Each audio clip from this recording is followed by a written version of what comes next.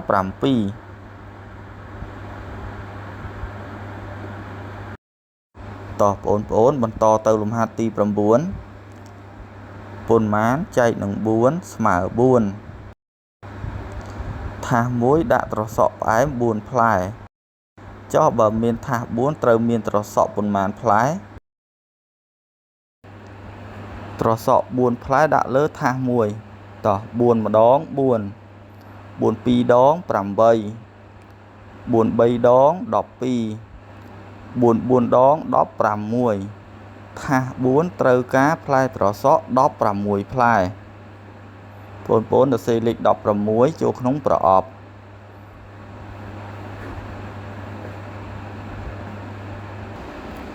តោះចូលដល់លំហាត់ចុងក្រោយលំហាត់ទី10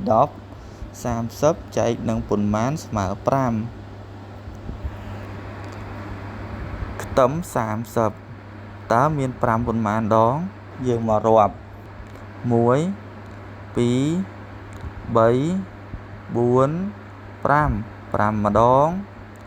1 2 3 4 5 7ដង1 2 3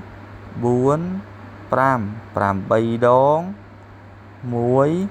2 3 4 5 8ដង1 2 3 4 5 9ដង1 2 3 4 5 5ដង1 2 3 4 5 6ដងបងប្អូនបំពេញលេខ6ចូលក្នុងប្រអប់30ចែកឲ្យ6ស្មើ5តោះឥឡូវយើងបានបញ្ចប់លំហាត់ទាំង10របស់យើងហើយ